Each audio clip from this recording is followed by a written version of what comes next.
Indonesia is an archipelago country which consists of 1,000 islands, and it is also known as the fourth populated country in the world. One of the little unknown islands called Sumbawa is part of it and located in the middle of Lesser Sunda Islands, with Lombok to the west, Flores to the east, and further to the southeast is Sumba.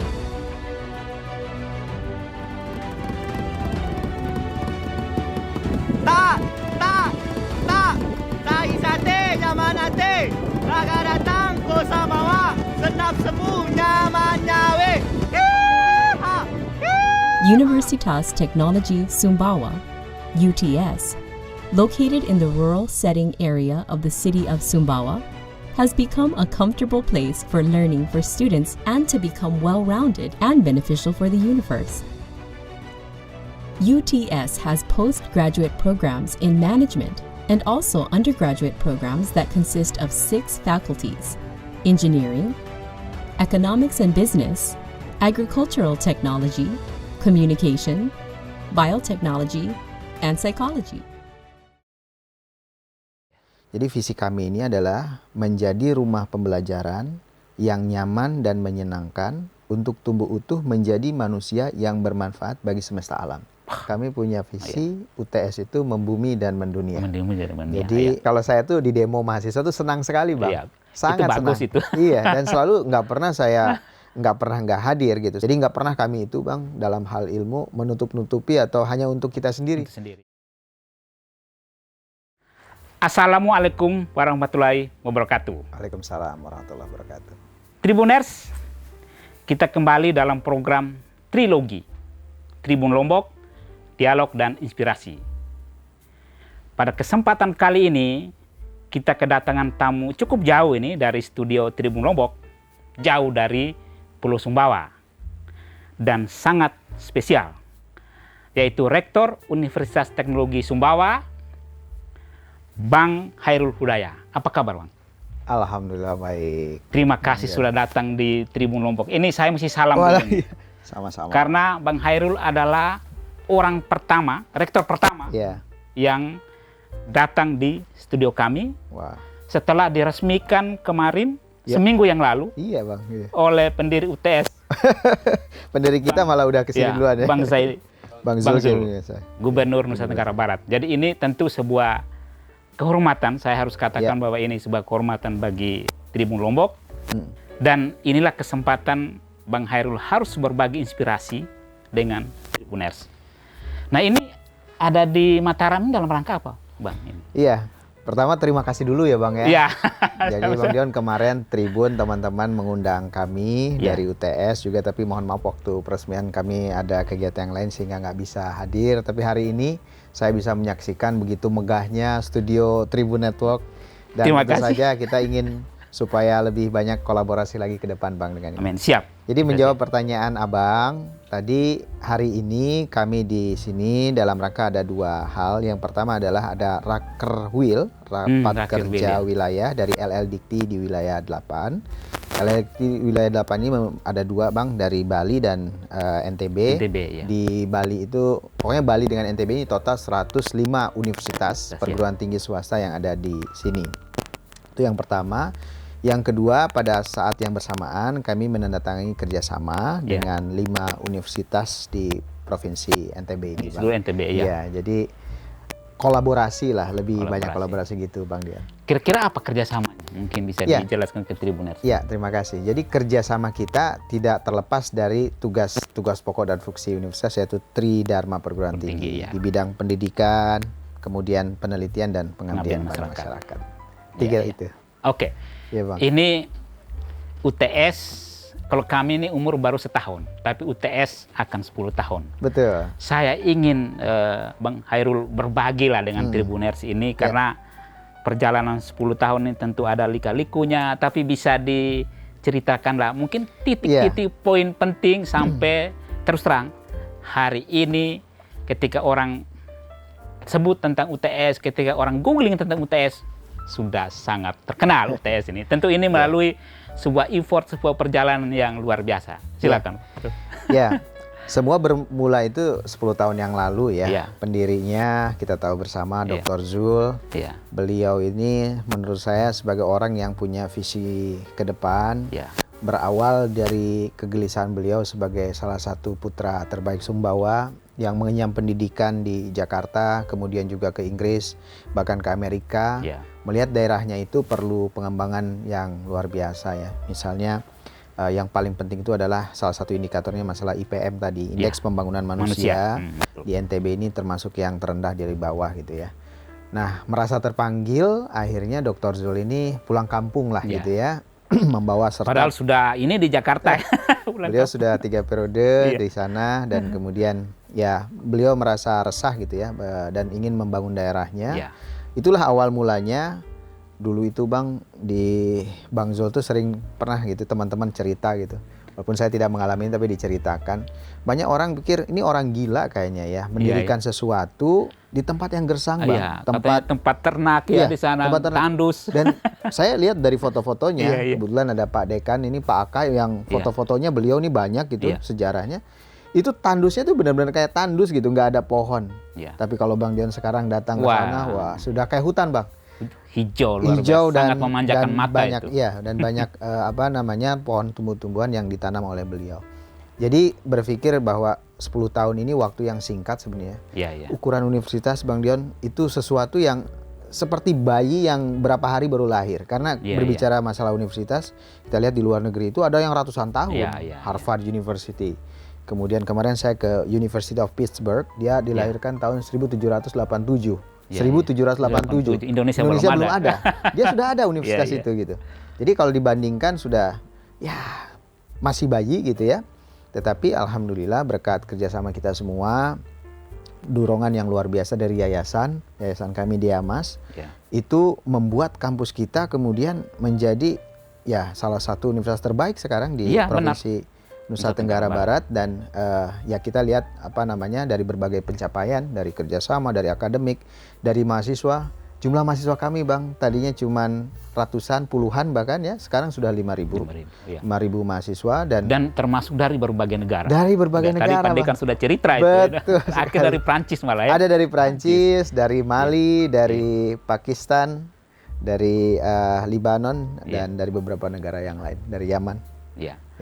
Artinya begini, Tribun Lombok sejak hadir pertama, dan kami berterima kasih ini kepada Pak Rektor karena sejak awal itu langsung join kerjasama melalui pemberitaan dan dari situ saya termasuk yang mengedit berita itu jadi belajar juga, jadi tahu banyak tentang UTS. Terima kasih.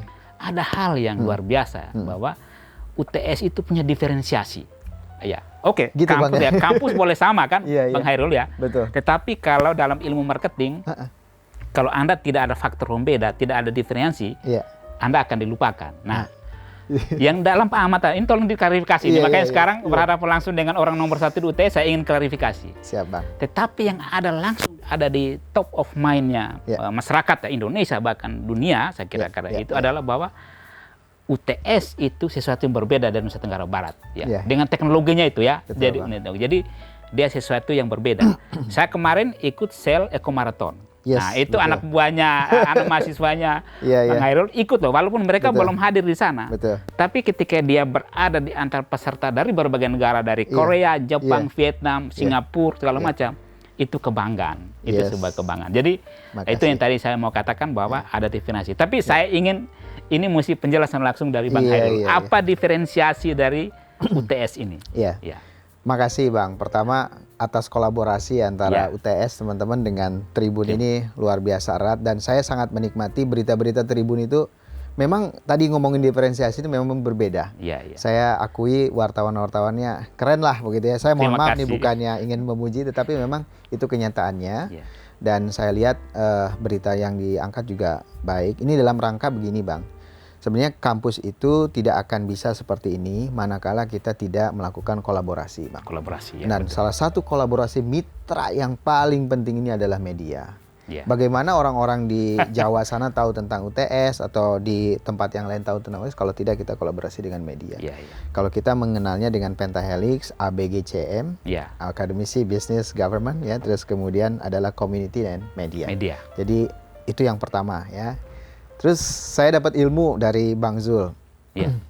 Jika kamu ingin memenangkan sesuatu, ada 2 syaratnya. Ya. Menangkan percaturan. Yang pertama itu you have to provide service low cost with low cost. Low cost, ya. Jadi satu biaya murah. Ya, kalau dalam marketing ataupun. Yang kedua, Anda harus berbeda, diferensiasi. Cuma 2 itu aja. Gimana pun Tribun punya diferensiasi dengan media-media lainnya, dan itulah kenapa Tribun sekarang bisa maju. Demikian juga dengan kampus, Bang. Jadi betul kampus ini, pertama low cost ini awal-awalnya memang kampus kita ini memberikan banyak beasiswa. Artinya memang jadi satu tempat untuk mereka yang secara ekonomi tidak mampu itu mendapatkan pendidikan tinggi yang mungkin mereka tidak pernah bermimpi sebelumnya. Benar. Dan ketika mereka bisa kuliah di kampus, itu luar biasa, Bang. Kita berikan ruang mereka. Kita itu punya semboyan namanya grooming the future leaders. Grooming itu artinya kita menjaga, memelihara, merawat, seperti halnya kalau kita ibaratkan, kami disebut dengan elang muda, kampus elang muda. Jadi kalau telur elang itu kita rawat betul-betul telurnya, sampai dia, kita rami, sampai dia menetas, sampai dia bisa mengepakkan sayapnya dan dia bisa terbang tinggi gitu. Dan itulah yang kemudian kita lakukan selama ini. Dan alumninya, Bang, sekarang ini sudah banyak di mana-mana, ada di pemerintahan, ada di BUMN, bahkan yang sekolah ke Amerika sekarang sudah pulang ke Polandia dan lain sebagainya. Artinya kita bisa mengatakan bahwa kampus ini memang sejajar juga dengan kampus-kampus yang lain di berbagai negara. Jadi menjawab Abang itu betul sekali, kuncinya adalah diferensiasi. Harus ada bedanya dong. Harus ada bedanya. Jadi itu yang apa ya. Dan saya kira dalam waktu 10 tahun ini, walaupun tadi Bang Hairul kayaknya merendah nih, tapi tidak apa-apa. Itu memang sebuah ini ya, tetap berikat. Tapi dalam usia 10 tahun ini diferensiasi dipertahankan dan UTS lokasi boleh ada di Sumbawa, tapi dia menembus dunia, kan itu yang barangkali itu kalau hubungan ke sana menembus dunia ini, Bang, karena ya teman-teman, saya adalah dosen di Universitas Indonesia ya, universitas yang udah well established, sudah besar. Saya tidak pernah hampir menemukan universitas yang punya visi seperti halnya UTS. Jadi visi kami ini adalah menjadi rumah pembelajaran yang nyaman dan menyenangkan untuk tumbuh utuh menjadi manusia yang bermanfaat bagi semesta alam. Luar biasa. Belum pernah, Bang, saya lihat kalau universitas-universitas pada umumnya, dia hanya ingin misalkan menjadi universitas terbaik di Asia Tenggara, di Asia, di dunia. Tapi kalau menembus dunia tadi, semesta alam, tidak, Bang. Makanya kita melihat di UTS ini, Bang, itu sangat filosofis. Bukan tempat untuk mencari gelar, itu salah. Kalau orang nyari ke UTS cari gelar, Anda salah, lebih baik Anda pulang ke luar. Kalau Anda mencari uang, dosen, hanya untuk Anda di sini mencari uang sesuap nasi untuk Anda bisa itu, Anda pulang, bukan itu. Kita tempat belajar, Bang. Jadi rumah pembelajaran, jadi siapapun, saya sebagai rektor pun belajar, Bang. Nah, karena kita punya ruang seperti itu, saya punya dekan, punya direktur dan lain sebagainya itu, yang kemudian punya pemahaman yang sama bahwa kita di sini ini bukan hanya untuk mencari rezeki yang mohon maaf secara ekonomi gitu ya, tapi juga ada hal-hal yang lain yang ingin kita capai. Dan ketika semuanya itu bergerak bersama dan memiliki pemahaman yang bersama bahwa kita memang ingin bermanfaat bagi semesta alam, maka kemudian itu menjadi ruh bersama gitu. Sehingga kenapa universitas ini menjadi, ya alhamdulillah sekarang dapat bermanfaat untuk semesta alam. Ini kata kunci Tribuners yang luar biasa ya.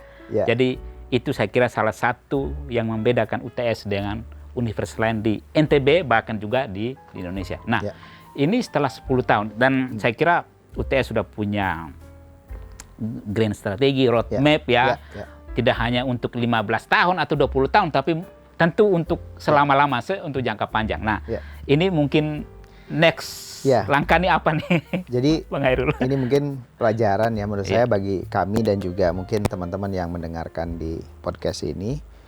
Jadi kami itu punya rencana strategis. Rencana strategis ini ada juga rencana pembangunan jangka panjang. Kami sejak menjadi rektor itu tidak pernah merubah sedikit pun apa yang pernah gariskan, tetapi kita beradaptasi dengan apa yang ada itu. Dengan tuntutan baru ya. Iya, jadi kami menghargai apa yang sudah dilakukan oleh pendahulu-pendahulu sebelumnya. Bang Zul sebagai rektor pertama, Dr. Arif, kemudian Dr. Andi Tirta yang terus pondasi ini. Jadi kita punya rencana pembangunan jangka panjang sampai 2036. Gitu 2036. Ya. 2036. Sekarang kan sekitar 20 atau 30 tahun pembangunan itu. Kemudian kami jalan gitu. Ini dan nanti adaptif, tetapi jalannya itu tetap lurus. Tetap lurus ya. Jadi artinya memang kalau mau mengejar target-target itu memang harus sesuai dengan rencana strategis yang ditetapkan. Nah, kami itu coba untuk menyesuaikan dengan itu semua gitu ya. Jadi apa yang dilakukan oleh teman-teman tuh kita tahu visi kita ke depan mau kemana. Iya. Gitu, Bang. Jadi jalan petanya sudah, roadmap sudah ada. Sudah ada. Rencana strategis ada. Nah, menarik juga. UTS ini kan mungkin di kepala banyak orang ya, ini teknologi ya. Tapi kan tidak hanya itu. Nah, ini saya kira mungkin perlu sedikit dijabarkan karena juga ada FISIP ya, bahkan saya dengar tuh ada jurusan seni atau apa juga seni di UTS musik, ya. Ini bisa dijelaskan juga ke Tribuners ini. Jadi memang UTS itu punya nama yang menyandang nama teknologi. Universitas Teknologi Sumbawa. Jadi sebenarnya kalau berbicara tadi ke depan, Pak, kita itu ya kalau mau lari itu kita harus punya sparring partner. Ya nggak, kalau kita mau lari itu kalau kita lari sendiri susah gitu ya. Kalau kita harus ada yang ini. Tidak ada kompetisinya itu namanya. Nah, kalau kami itu melihatnya itu bukan lagi universitas yang ada di Indonesia. Kami berpatron itu ke universitas terbaik di Amerika, di dunia lah gitu ya, namanya Massachusetts Institute of Technology, MIT. MIT itu kan Massachusetts itu nama satu daerah ya. Nah, ini kan kita juga Sumbawa University of Technology. Jadi apa yang dilakukan oleh MIT itu yang kita lakukan gitu. Ngapain mikir-mikir lagi yang kita harus punya konsep yang lain, tetapi kemudian diadopsi dan kemudian diadaptasi dengan kearifan lokal. Kita di Sumbawa yang penuh adat istiadat budaya yang luar biasa itu yang kemudian diakulturasi dengan apa yang dilakukan oleh di MIT. MIT bicara masalah ada computational system dan lain-lain gitu. Kita juga punya gitu.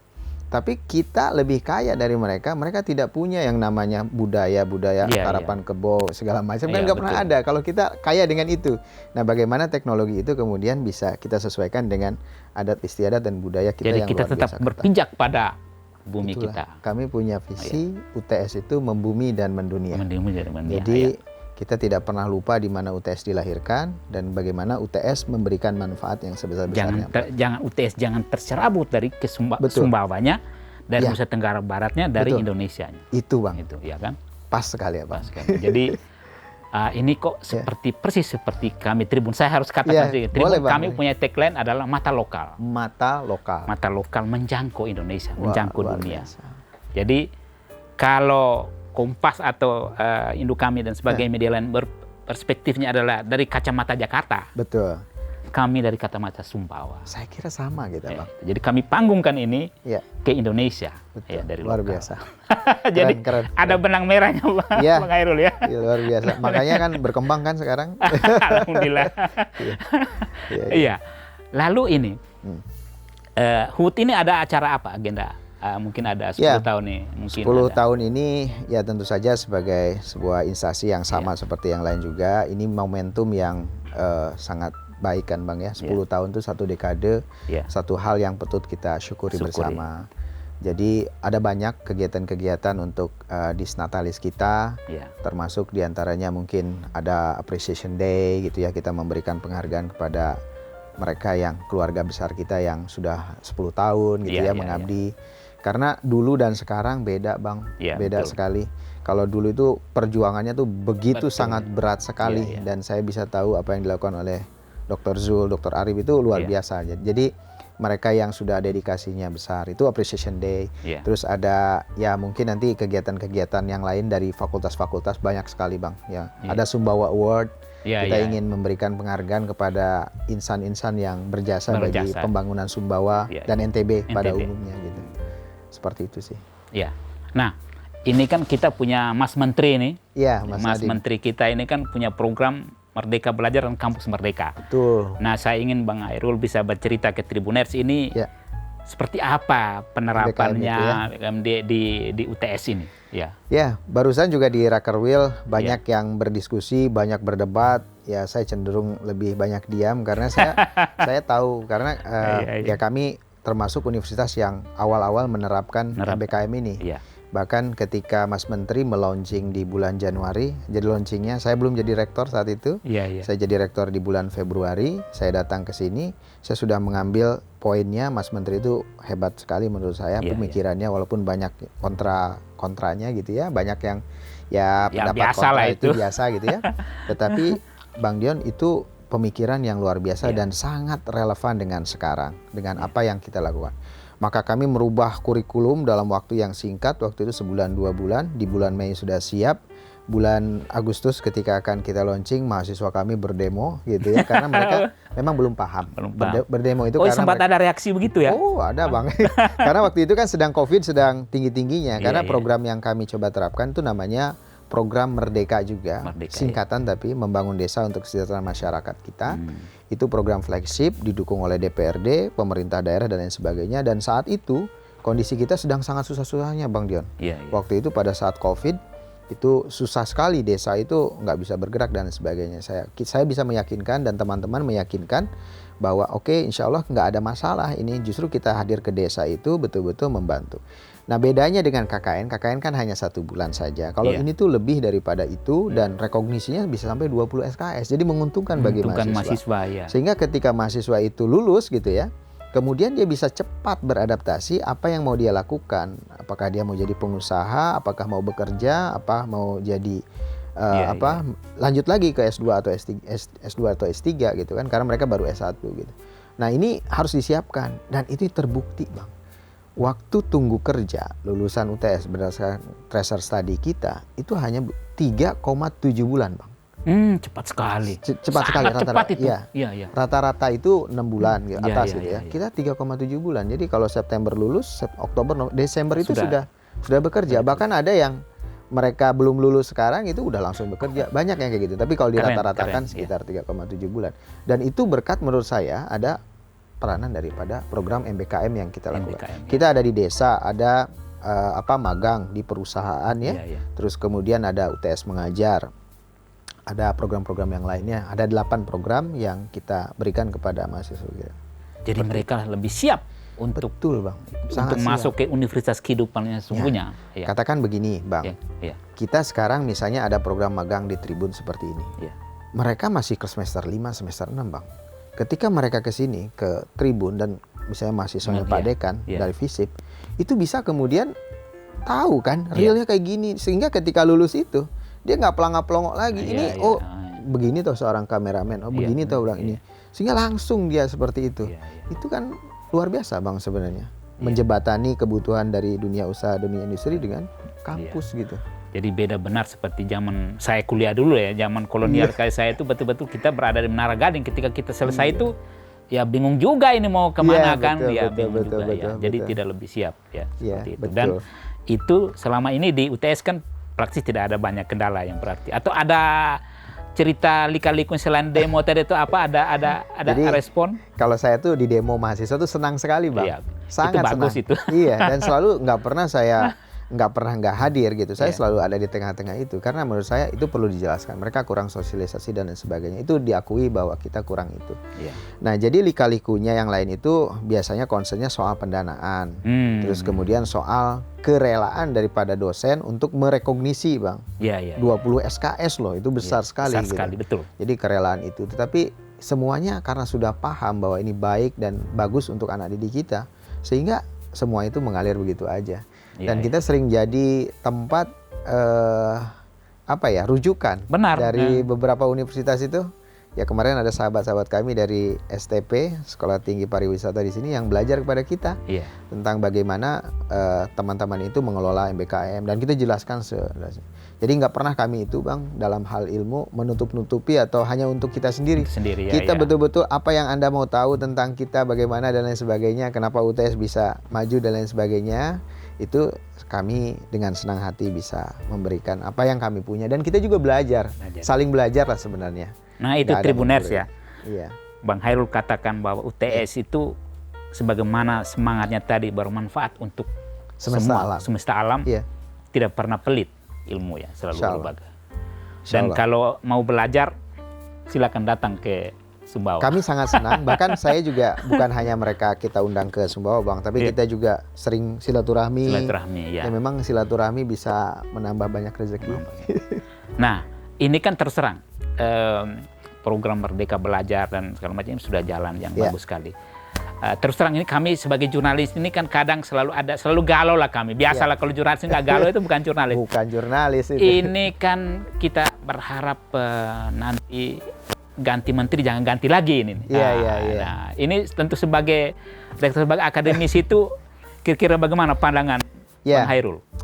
Memang itu kan hak prerogatif ya Tentu, sebenarnya ya. dari menteri. Kita juga tidak bisa memaksakan bagaimana setiap orang pasti ingin punya legasinya masing-masing. Ya. Tetapi memang kalau boleh punya harapan gitu, apa yang sudah dibuat oleh pemerintahan Pak Jokowi dengan menterinya Mas Nadiem itu sesuatu yang bagus gitu. Walaupun mungkin brandingnya namanya apa silakan. Entah berbeda tapi substansinya kalau bisa substansinya sama. Karena sekarang kita mengalami perubahan zaman yang sama Pak. Iya.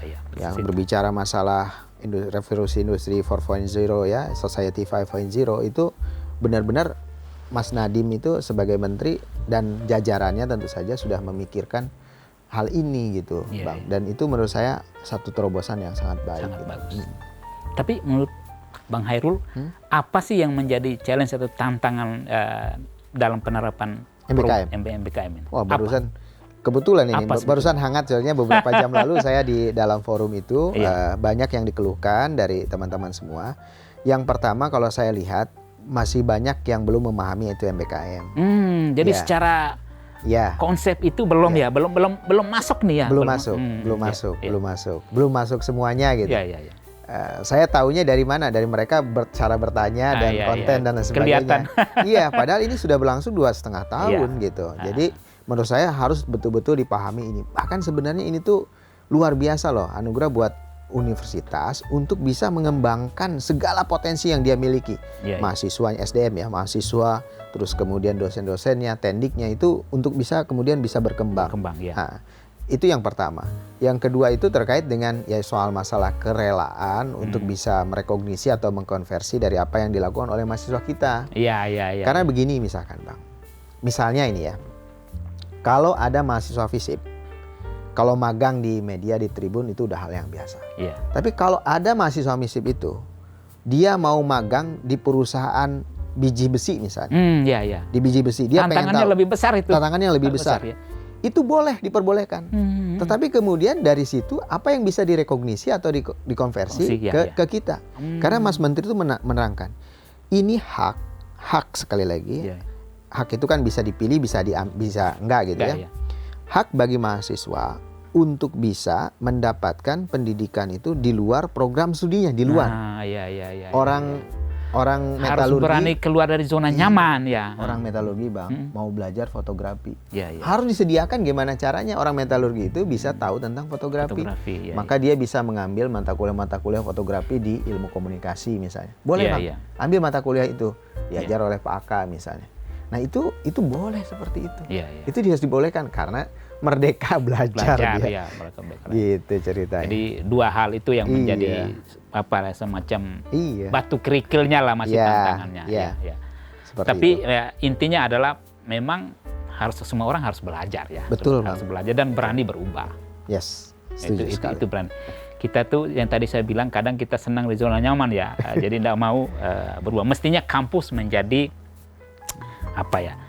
institusi yang harus berani menjadi pelopor perubahan. Iya, betul. Setuju Bang, setuju.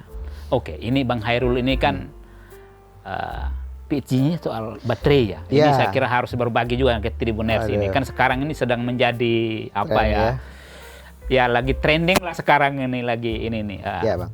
Ini kepakaran ini kayaknya relevan betul dengan yang hari ini sedang menjadi trending. Ayo Bang Hairul berbagi dong ya.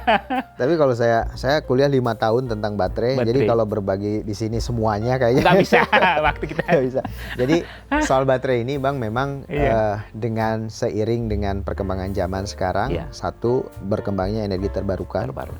Solar cell, angin dan lain sebagainya. itu kemudian membutuhkan satu penyimpanan energi. Ya. Nah, penyimpanan energi ini ada banyak sebenarnya, tapi kita lebih familiar dengan electrochemical, jadi elektrokimia ya. Salah satunya adalah baterai. Sebenarnya ada lagi kapasitor gitu ya, dan flywheel dan lain-lain secara mekanik dan lain-lain. Jadi baterai ini sekarang hampir semuanya ada baterai. Abang punya jam itu ada baterainya. Baterai ada pakai baterai. HP kita ini baterai. Segala sesuatu yang dia portable, motor listrik, mobil listrik itu juga memerlukan baterai. Nah, kita belajar itu waktu itu material anoda atau katodanya. Jadi di dalam baterai itu ada lapisan gitu ya, sangat tipis sekali, dan di situ ada anoda, separator, katoda, kemudian ada elektrolytnya. Dan kebetulan saya belajar masalah baterai lithium. Jadi baterai lithium tuh Bang, ionnya itu sekitar 1 angstrom. 1 angstrom itu adalah 10 pangkat minus 10 meter. Jadi kalau rambut kita dicacah itu sekitar 1 juta kali. Wah, 1 juta kali rambut kita ini. Iya. Jadi 1 juta kali. Kalau bagi 2 aja udah gimana? Bagi 3, bagi 1 juta gitu ya. Jadi memang kasat mata. Itu kecil. Jadi ketika dia ketika di charge Bang, si lithium yang kecil-kecil itu kemudian ya dia berenang melalui elektrolyt, terus kemudian separator masuk ke dalam anodanya. Terus bolak-balik tuh Bang. Bolak-balik gitu. Makanya lithium ion battery itu disebut juga dengan rocking chair battery. Rocking chair itu kursi malas. Jadi gini-gini ke sana, ke sini. Jadi gitu, sini ke sana, ke sini, ke sana, ke sini, ke sana. Nah, yang menarik nih Bang dengan Indonesia sekarang dan pemerintah kita luar biasa menurut saya, Pak Jokowi, Pak Luhut dan kawan-kawan di kementerian itu, material yang namanya nikel Bang. Iya, nikel ya. Nikel ini adalah material utama penyusun baterai lithium. Dan 25% ada di Indonesia. Dari dunia. Itu dunia 25%. 25% itu dunia. Coba bayangkan Abang, kita akan kalau ini tidak diekspor lagi gitu kan, dan sekarang akan terjadi seperti itu. Pemerintah kita sudah mencoba ke sana. Itu kemudian kita bisa menjadi percaturan dunia yang sekarang mobil listrik, motor listrik di dunia. Kita jadi pemain utama. Yes. Dan ini sudah saya apresiat dengan apa yang dilakukan oleh pemerintah sekarang. Dengan tegas, kita meskipun kita kemarin disomasi, kemudian kalah katanya di arbitrase itu. Biasalah itu, namanya perjuangan kan harus perjuangan ada. gitu, tapi kekeh gitu, nggak boleh semua di itu. Benar dan itu Bang. Dan akhirnya apa? Banyak industri-industri yang kemudian di Indonesia itu ingin mendirikan. Kemarin Hyundai dari Korea Selatan Bang, itu berapa triliun investasinya sekarang punya pabrik mobil listrik di Indonesia. Kan lapangan pekerjaan berapa ya? Nah, maka dari itu kalau dari kacamata kami, dari perguruan tinggi, kita harus siapkan nih SDM-nya nih. Yang benar-benar ahli baterai, yang ahli apa segala macam gitu. Nah, ini yang kita siapkan sekarang. Dan kita kalau hanya menyiapkan diri sendiri gitu, tidak mungkin bisa. Nanti nggak kekejar lagi. Artinya kita harus kolaborasi dengan industri itu. Jadi kita harus tempatkan nih orang-orang metalurgi di tempatnya, di habitatnya gitu. Orang elektro di tempatnya. Sehingga nanti kemudian ketika dia lulus, dia bisa masuk tuh. Jadi kita bisa berdikari. Jadi ini ilmunya Bang Hairul ini cocok betul ini dengan tuntutan sekarang ini. Sedang berkembang banyak. Nah, ini kan juga pemerintah terus kampanyekan. Ini kemarin Bang Zul dari tempat kami ini ketika ulang tahun Tribun itu pakai mobil listrik. Jadi Bang Zul dikemudikan oleh CEO kami berdua dari sini ke tempat acara itu pakai mobil listrik. Nah, ini soal isu mobil listrik ini itu gimana nih? Jadi ke depan itu kan sudah banyak ini Bang, sekarang ini pabrikan-pabrikan mobil sudah mendeklar mereka pada tahun sekian itu tidak akan memproduksi lagi kendaraan-kendaraan yang berbasis ICE, internal combustion engine, tapi lebih kepada kendaraan-kendaraan listrik yang ramah lingkungan gitu. Jadi saya kira ke depan ini sangat challenging, dan kalau kita jalan-jalan ke Amerika, ke Eropa, ke Cina, apalagi di Cina itu, waduh, semuanya tuh nggak ada lagi mobil-mobil yang ini, semuanya ke mobil listrik semua, taksi semuanya sudah dengan listriknya. Nah, ini tapi ada satu lagi. Bang. Ya, ini mungkin karena masyarakat awam juga, termasuk kami juga kan masih awam dengan ini. Ada semacam ada kecemasan, ini kan untuk ngecasnya masih sulit ini. Lalu jangan-jangan malah nggak terjangkau, mahal dan sebagainya. Itu mungkin Bang Hairul bisa menjelaskan Yeah. dari sisi ini. Memang karena baru ya sekarang, jadi memang semua masih butuh sosialisasi dan sebagainya. Betul. Ya. Ya, untuk itu sebenarnya kami sudah membuktikan sendiri. Kami punya, Abang pernah lihat kemarin tuh yang Eco Shell Marathon ya? EcoCell ya, Ya, betul itu kami lihat namanya kita sebut dengan Kaleang. ya. Kaleang itu bahasa Sumbawa, artinya elang, Elang, karena ya. kita elang muda. Kaleang ini langsung dibawa oleh direktur kami dulu, Pak Jaya, ya Ahmad Jaya, dari Sumbawa ke Empang, Pak. Itu sekitar 80 kilo, 80 kilo gitu sekali jalan itu. Sekali ngecasnya itu cuma Rp5.700 Rp5.700 untuk sekitar 80-90 kilo ya, lupa saya. 80 kilo. 80 kilo. Murah Iya, sekali. murah sekali. Iya. Itu kalau 80 kilo, kalau Abang punya mobil yang biasa gitu, misalkan 1:8 gitu, itu udah 100.000 kan 100.000. biayanya kan. Iya, Kalau iya. bensin, harga bensin 100.000. Benar ya. Saya kalau 10.000 ya, tapi kalau lebih mahal lagi. Itu Petralite mungkin ya. Kalau Iya. kalau pertama kan sekitar 15.000. 15.000 ya. Dikaliin aja kali itu, coba. Jadi lebih dari Rp100.000.